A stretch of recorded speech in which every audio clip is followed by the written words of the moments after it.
know and love morphine and opiates. Kratom experience, it did relax me quite a bit. Oh, Jackarella. These guys shared their kratom experiences for the world to see, and it's catching the eye of those cracking down on the newest drugs. It is illegal. There are some cases that have been prosecuted.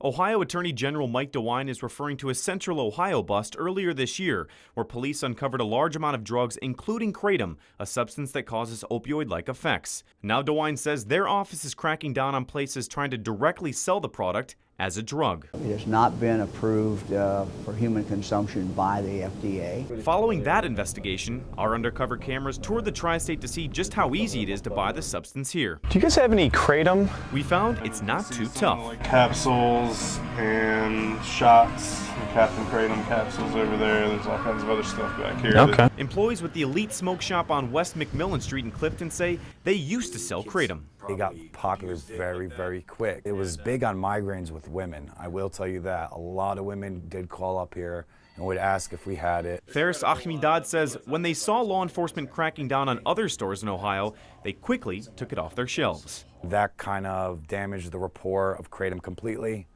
I think a lot of people freaked out about that. We didn't even want to deal with the loopholes or the mess of selling it. We just got rid of it. But those drug busts aren't stopping everyone from selling it. Our customers asked me to put on the shelves. I did the research. I found companies that were selling it and distributing it, and so we put it on the shelves, and it does sell. Fox 19's cameras went undercover and easily bought a few varieties of kratom from Hemptations in O'Brienville. This is just a loose powder, but it's supposed to be extracted. The owner, E.R. Beach, says this is an all-natural substance that's been around for thousands of years.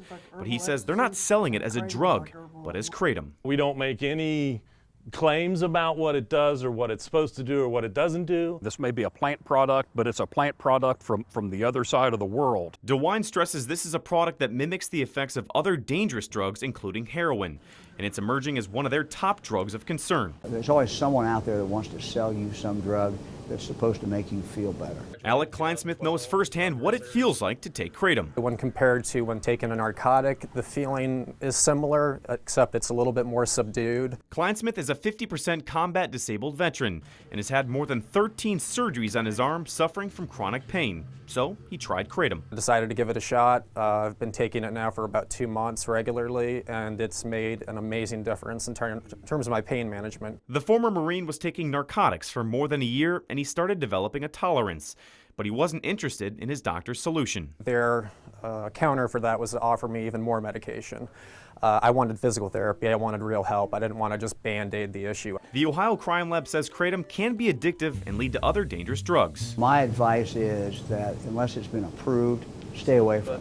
Kleinsmith argues kratom is not habit-forming, and he doesn't feel any of the addictive properties that come from opiates or narcotics. As a veteran, I have a lot of friends who are in the same situation as I am, being combat-disabled veterans.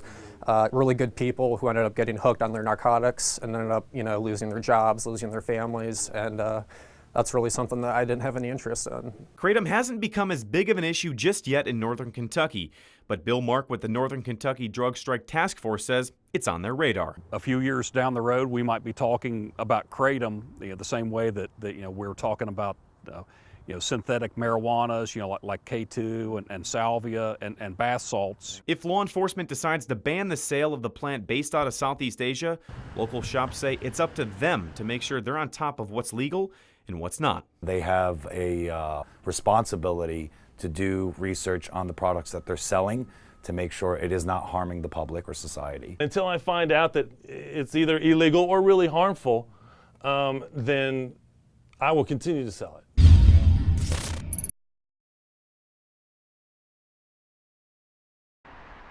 Fox 19 captured video of truck after truck disobeying the law. We caught nearly a dozen of them in a 15-minute span. I don't obey the laws. I'm not going to start. When we get some common sense legislation out here on the road, then maybe I'll obey the laws. Not until. Truckers, including Harold Raymond, say he's well aware of the lane restriction that keeps him from driving in the left 2 lanes for about a 3-mile stretch, but he just doesn't agree with it. We can only use a couple of lanes, and we get stuck at 25, 30 mile an hour up the hill, when we can easily go around other people and go on down the road and make for a safer situation. This is ridiculous. So is anyone keeping truckers like Raymond from driving in these lanes? Well, Fox 19 reached out to a handful of law enforcement agencies who patrol Cut in the Hill. Officer Brian Gillum with the Kentucky State Police says the main reason they can't issue as many tickets as they'd like is because of a lack of manpower. How often would you say a week that you guys have people down there monitoring that area? Weekly. We're lucky to have guys out there monthly. Gillum says their commercial vehicle enforcement region is responsible for 23 counties across the Commonwealth.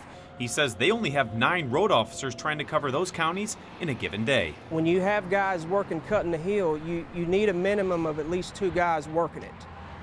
One guy making the traffic stops, and then the other one being a decoy for the safety of the other one running his blue lights. So what's the consequence for breaking the rule? Well, Gillum says the citation costs about $160.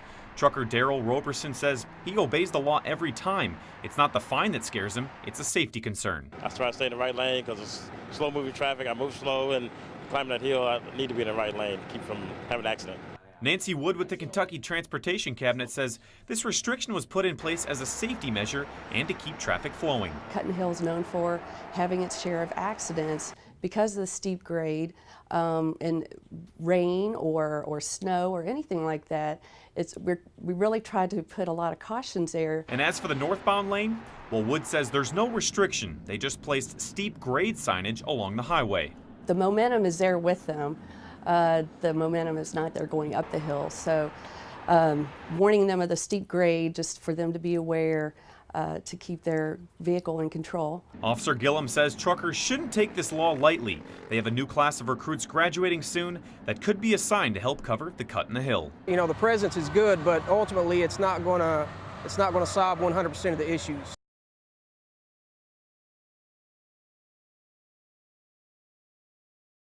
That's a good boy. That's a good boy. You ready, Bonds? Nuts! 3.5-year-old Frazier is one of the canine units with the Boone County Sheriff's Office. And yes, that was German that this German Shepherd responded to. All of our commands are in German, mainly because he came from Germany, and second of all, I'd rather just me know the commands than a bad guy. Kennel, good boy. Frazier's handler Tyler Brockman showed Fox 19 a demonstration where they placed drugs in certain cars to train the dog how to find them. Frazier's cue, seek dope. Seek dope.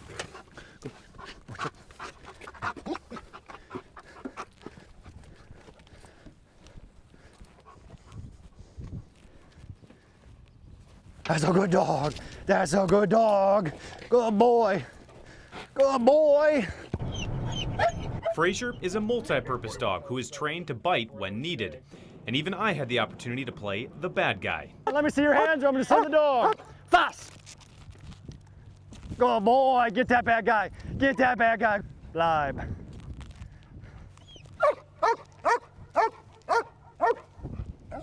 Oh, good boy. Good boy, Frage. I have plenty of best friends, but I can honestly say my best friend's a dog. In Butler County, meet Jackson and Tank, both labs. They have different duties, but they're related by blood. They're brothers from a litter apart. Like Frazier, this 4.5-year-old black lab lives at home with his owner, Jeff Duke. When I leave him out of his cage at night, he lays down right beside my bed. He never, ever wants to be away from me. It's neat, it is.